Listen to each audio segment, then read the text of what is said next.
I'm going to do a very short review, and then I'm going to jump into something that most students find fairly difficult. And that's going to be filling out the chart to bring us to something called marginal cost. But first I want to back up just a second here and say, okay, we talked about fixed costs, which do not change with output, variable costs, which do change with output. We add them together, we get something called total cost. Now what we do to one side, we've got to do to the other. And if we divide this side by quantity, divide this side by quantity, we get something called average fixed cost plus average variable cost equals average total cost. So algebraically, we know how to do this. The next thing we did was we tried to graph these curves. So we said, all right, we've got dollars on this axis, we got quantity on this axis. We said fixed costs do not change with quantity. In other words, as we increase the quantity, this fixed cost right here, let's say it's $1,000 a month for rent, it doesn't change. No matter how many we produce, our rent per month doesn't change. Our rent per quantity doesn't change. In contrast to that, there's another kind of cost. It looks like this, which is variable cost, which starts at 0, and as we increase output, we chew up more labor and we chew up more raw material, and that cost tends to go up. We said we can add them together. If I pick this curve up and set it on this one, I get total cost. So if I add them together, just like adding this curve to this curve, I get that curve, and that's the total cost curve. By review. So we know what fixed cost curve looks like. That's a C there, fixed cost. We know what variable cost looks like. And if I add this one on top of that one, I get total cost. We said, okay, we know what this that curve looks like. We know what this curve looks like. We know what this curve looks like. But if we divide it by quantity, if we take, at this point right here, we take this cost, total cost, and divide it by its quantity, we get average total cost. So what does the average fixed cost, the average variable cost, and the average total cost look like? Quickly by way of review. And I just wanted to review this for you because we're going into something else here very quickly. We said that we put dollars here, we put quantity here, and the average fixed cost curve drops like a stone, and it just tapers out and goes towards 0. It never gets there, but it goes towards 0. That's what the average fixed cost curve looks like. The average variable cost curve has a U shape, to it. And we said last time, as we increase output and the cost goes down, that's called economies of scale. And we get continuous economies of scale. We get a lot of economies of scale with average fixed costs when we first start out. But later on, as we're producing more and more, we still get some economies of scale, but it's hardly there at all. In contrast, with the average variable cost, as we increase output, our average variable cost is coming down, and it bottoms out. And if we increase output at some point, our average total cost at these additional higher outputs begins to climb up. So if we add average fixed cost to our average variable cost, we're taking this dimension right here and putting it on top. We're taking this dimension right here and putting it on top. And we get a curve that looks something like that. We get a curve that looks something like that. And we call that curve the average total cost curve. So at the beginning, the average total cost curve is high because the average fixed cost curve is high and the average variable cost curve is high. But both of these curves are coming down. As they both come down, so does our average total cost curve come down. Now what happens here is that the bottom of the average total cost curve will come after the bottom of the average variable cost curve. Now, earlier on we said a famous question is the boss will come to the accountant and say, hey, what does it cost to make our product? And I said back then, that is a very loaded question. That's a very dangerous question. Now, if the accountant happened to have a bad day and he wants to give a very, very blunt answer just to put the boss in their place, he could say, well, what do you want it to cost? And that kind of sarcastic answer has some truth to it, because there is no one cost. There is no one number for what anything costs. It costs a different amount depending on how much we have produced at that point in time. Well, boss, do you want to cost the average cost for this week, the average cost for this month, the average cost for this year, the running average between last year and this year? I mean, what number do you want? Now, this is going to be very important, because the accountant, in order to give the boss the right answer, almost needs to know, well, boss, what problem, what question, what situation are you trying to solve? You tell me what you're trying to solve, and I'll give you the answer, the number that is best suited for that particular question. Now, we're going there, because remember, we're after the profit maximization rule, and that's where we're going. So we're going to stop right here for a second. And we're going to have to just take a pause before we come back to this, and we're going to apply these graphs to our profit maximization rule. So I'm going to erase this and say we've got to talk about something else here. At this point, we've got to talk about the accounting perspective versus the economic perspective, so that we can understand what explicit costs are and what implicit costs are. Now, I have to warn you, this section of the lecture is not in the text. It's not in the text, it's not laid out there, but you need to know these two perspectives in order to understand what is in the text about explicit and implicit costs. So let me lay this out for you. I'll run through it very quickly. We'll put accounting here and economic here. And no offense to any of you accounting students out there, and I know there are some, and we need accountants, and so I don't want you to throw rotten tomatoes at me when I say all accountants are a bit backwards. No offense intended, but sorry, they're all a bit backwards. Now, what do I mean by that? The way an accountant thinks and the way an economist thinks about time are not the same. An accountant, bless their hearts, we need them, they're very valuable. An accountant is someone who is a financial historian that uses a very precise process with very precise vocabulary in order to give predictable, systematic histories of different companies. So we're going to use the same vocabulary and the same method when we analyze company A as when we analyze company B. Otherwise, if we use two different vocabularies or two different methods, we really can't compare the two companies. So accountants, occupational hazard, if you will, they're backwards looking. They're backwards looking. They're looking back. They're looking at historical data. If it hasn't happened in the past, they can't put it into their books. The only thing that the accountant is concerned about is what has happened in the past. That's where they look.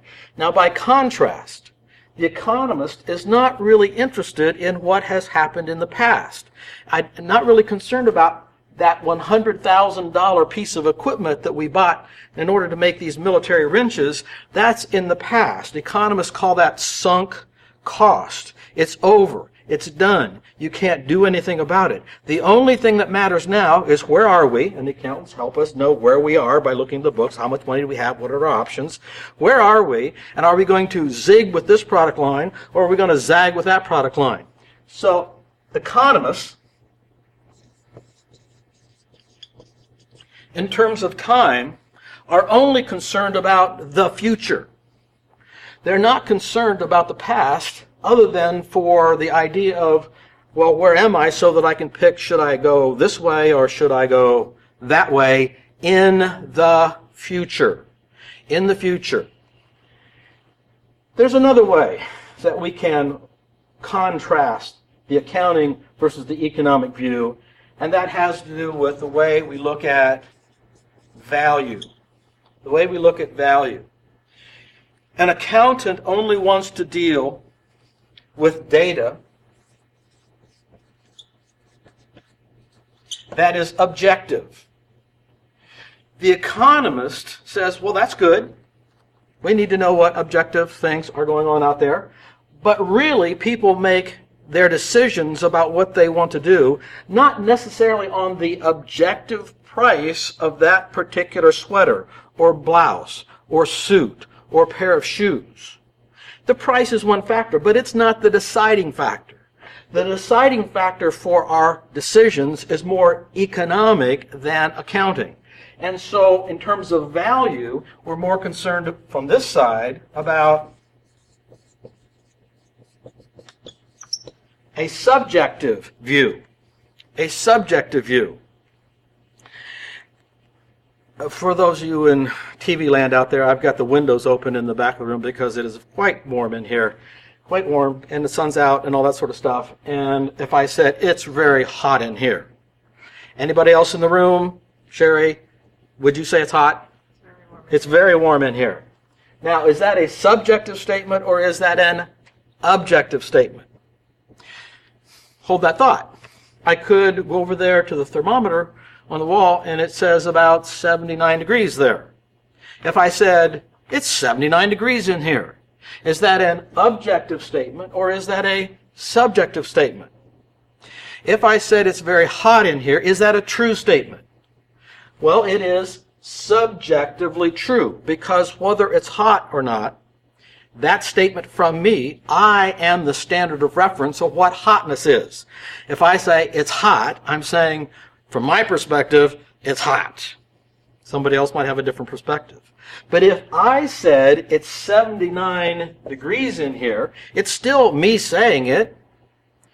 And just because it is an objective statement, it doesn't mean that it's necessarily true. I could lie to myself and think I'm cold when I'm really hot, but I don't do that very often. And just because I say an objective thing, like it's 79 degrees, doesn't necessarily make it true either, because that thermometer could be broken.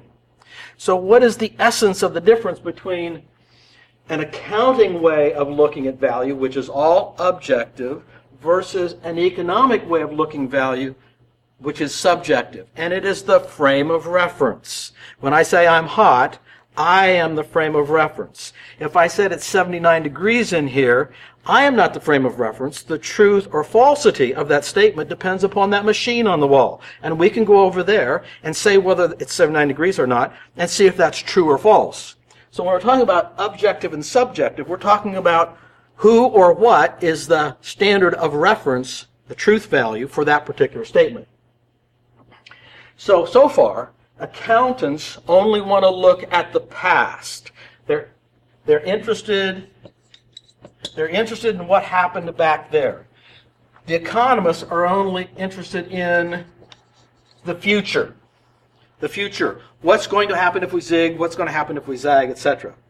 Similarly, the accountant only wants to put values into their statements that are objective. Accountants go out of their way to try to keep their personal opinions, their personal feelings out of their accounting statements. They only want to deal with something that has some objective value to it. There is a receipt here. There is a bank deposit here. It doesn't matter about my opinion about that bank deposit. It either says $249 or it doesn't. It's an objective data because it doesn't have anything to do with me. Now, if I said that's a lot of money, or if I said that's hardly any money at all, that's subjective. That's over here in the economic perspective, because now we're putting a value on it in order to make decisions about the future. One more thing we can talk about: numbers. Numbers. The way an accountant looks at numbers and the way an economist quite often uses numbers, especially when we're making value judgments here. Now, let me back up a second. If I was to ask you, Sherry, what is that? In case you didn't hear, that is a 4. Is that the number 4 or is that the numeral 4? Who cares? What's the difference? It's the same thing. I'm using this here because accountants tend to use numbers in a way in which you can add, you can subtract, you can multiply, and you can divide. That means that they're using numbers in a cardinal way. If you can take the number and you can add it, subtract it, multiply it, divide it, you're using it in a cardinal way, and that's the way all accountants use them. But from an economic perspective, we're not so interested in, that's valuable, and we want it, and we need it. But what is even more valuable is the subjective future view of how we're using those numbers. And over here, rather than add, subtract, multiply, and divide, the economic view wants to rank. Use numbers to hierarchically rank things. When we use numbers, whether it's a number 4 or whatever, and we use it to rank things, we're using numbers in an ordinal fashion. Okay? By the way, that's not the number 4. That is the numeral 4. The number 4 is an idea. And it's a pure idea. It conveys 4-ness. I know that's not the number 4. Because if that was the number 4 and I did this, now all of a sudden if you asked me to count to 10, I'd have to count 1, 2, 3, 5, 6, 7, because I just eliminated 4 when I erased it. 4 doesn't exist anymore if that was the number 4. But since the number 4 is an idea, this is the symbol, the numeral, the symbol for the idea of 4-ness. I lost all of you on that. I'm sorry, but it had to be said. Okay? Because when we're talking about the number 4,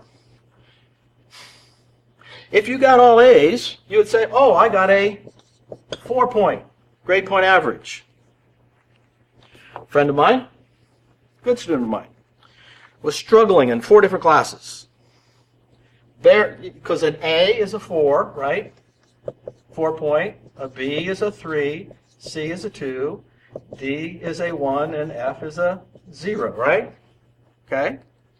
And so he was struggling in his first class, English, struggling in his other class, economics, struggling in the third class, speech, fourth class, math, whatever. And the family knew he was struggling. By the time the semester was over, family said, how did you do? I got a 4-point. But I thought you were struggling in English and math and speech. Yeah, I was, but I got a 4-point.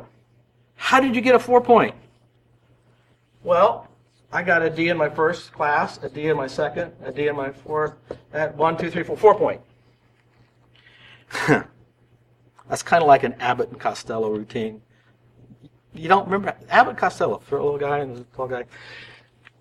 We're using this ranking system in a cardinal way. But grades, when we use numbers in grades, we're using them in an ordinal way, because one of the problems that professors have to face is they have to make a subjective determination on how much of this course has this student mastered. And when we say how much have they mastered, we got to give an opinion. An opinion's over here, but we try to use the most objective way we possibly can. Professors sweat bullets to make sure that no student can say, oh, you just decided that I'm a C student or an A student no matter what I did, and we want to protect ourselves from that, because although it's a subjective determination, we want to make our grading system as objective as we possibly can. The irony there is, at the end of most auditing statements, where accountants have to give a statement as to what is the status of this company. And they make sure that they go back in the past and they look at every past receipt. They look at every deposit. They look at every number on every contract. They look at all their accounts payable, accounts receivable, and if it's not on a piece of paper somewhere, They don't include it in the statements. They want to be as objective as they possibly can, and they want to add and subtract according to the regular rules of mathematics. But the irony is, at the very end of that document, what are they supposed to do? They're supposed to give their subjective opinion about their objective work. Now, why in the world would accountants want to do that? They don't. They don't want to give their opinion. They want to be objective. So why are they required, as part of an audit, to give their subjective, personal opinion? Well, it could be that there's a lawsuit out there somewhere, and it's been in the paper that there's been some sort of fraud or something like that, and wouldn't someone who's looking at the books want to know that there's a potential lawsuit out there? Now look, that's in the future. They only talk about the past. But as a matter of fact, why would anybody look at these statements? Because they want to know the value of that firm, and that includes everything that that accountant knows, not just what has happened in the past. That was a digression on the accounting view versus the economic view, and why the two disciplines look at cost in a different way. Now that brings us to what is in our text, called explicit cost versus implicit cost. Explicit costs are over here in accounting land. There's always some sort of document, some sort of receipt, some check stub, some bank statement, something to validate everything that they say happened. So an explicit cost is it cost us $25 to buy this repair part for the ABC product line. Now, we're saying, okay, that's good. But how does everyone make their decisions about the future? Do they make it only on the basis of what has happened in the past? Or do they make their decision more on their subjective opinion of what's going to happen in the future depending on what choice they make? Let me pick on the ladies for a second. If I said a suit or a pair of shoes or something, why does that lady pick that particular sweater? Oh, well, obviously, it's on sale, and it would be a good value because it goes with all the other. It matches well with the colors of the skirts and shoes and all that sort of stuff, so I can mix and match, and it's a very good value. From an accounting standpoint, I'm being very frugal here. But really, what's going through her mind would be, now, I would really look nice on that at the office party. That would be a really nice sweater for the office party. We really make our decisions over here based upon what we think we're going to look like at the office party, and we rationalize it to ourselves based upon all these factors over here. I picked on the ladies. I should probably pick on the men as well. I mean, that's only fair, right? It's springtime. And it's time for those who have convertible cars to take the top down and the tonneau top and whatever. And so the car dealers down the road here in Shelby tend to put out their convertible cars. And if there's a nice, flashy, red, convertible sports car there, and someone my age and beauty on top walking in and bulging maybe around the middle just a little bit, is looking at that car and no wedding ring and feeling kind of lonely in life, and the salesman walks up and says, hey, you looking for a little female companionship? Is that why you're looking at this red convertible sports car here? Guaranteed to lose the sale. Well, of course not. No. I'm quite well established, thank you very much. I'm interested in this car because it holds its value. Fact is, if you buy a car like this and you drive it for 2 years and you maintain it in very good condition, you could probably sell it for almost as much as you paid for it. And besides that, it gets pretty good gas mileage. On top of that, the crash rating is very good. And in this car here, if you get caught in a tight spot, you get enough horsepower that you got options that other people just don't have options. And that's why I'm interested in this red sports car. It's not because I'm I want to drive down the road, and I want the opposite sex to kind of glance at me and go,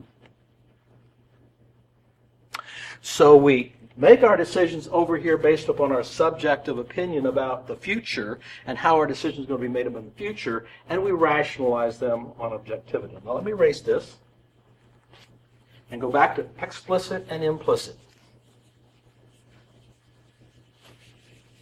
A cost, an invoice, a bill that comes to us, and we pay it with money out of our checkbook. That is an explicit cost. But back earlier in this course, when we were talking about opportunity costs and production possibility curves, etc., we said there were high or low opportunity costs. Now, opportunity costs are not necessarily measured in dollars. Very few, if any, are measured in dollars. But it is the implicit costs of an action that tend to determine our behavior more than the explicit cost. The implicit economic cost outweigh often the explicit accounting cost. For instance, let's say that I'm thinking on the fly here. I want to go to the movies tonight. And it's the first showing of a movie that I've been looking for a long, long time. I even put money into a startup for this movie. Some of my friends who also put money there, we planned this party to be there for a long, long time. And so I've got this on my calendar, and we're all going to get together, and we're going to celebrate this movie, and we're so happy to do that. But it just so happens that at that same time, one of my children gets sick, and they might need some medical attention, and we don't really know for sure, and they're down in Columbus, and that's an hour away, and I have time to get down to see them and help them make a wise medical decision, or I can go to the movie and be with my friends that I've been planning to do for a whole year. And I really want to go to that movie, and I really want to make sure that I'm there when they need my attention the most. Now, in that case, the cost is not explicit. I'm not saying, well, how much will it cost me in gas to go to the movie versus how much will it cost me in gas to go to Columbus. I'm not talking about explicit. I'm talking about implicit cost, opportunity cost. For me to go to the movies, I've given up the opportunity to be with one of my children when they really need me. But if I think, oh, well, I've been planning this, I'm going to give up the opportunity to be with one of my children when they really need me because I've really, really decided that I'm going to be at that opening theater with all my friends and the big party, and I've been part of it and all that sort of stuff. It is the implicit cost. When we get into these curves, I'm going to be pointing out it'll be the implicit economic costs that ultimately drive our decisions on where we're going to go in the future. So economic costs are implicit, they're opportunity costs, where explicit costs tend to be accounting costs.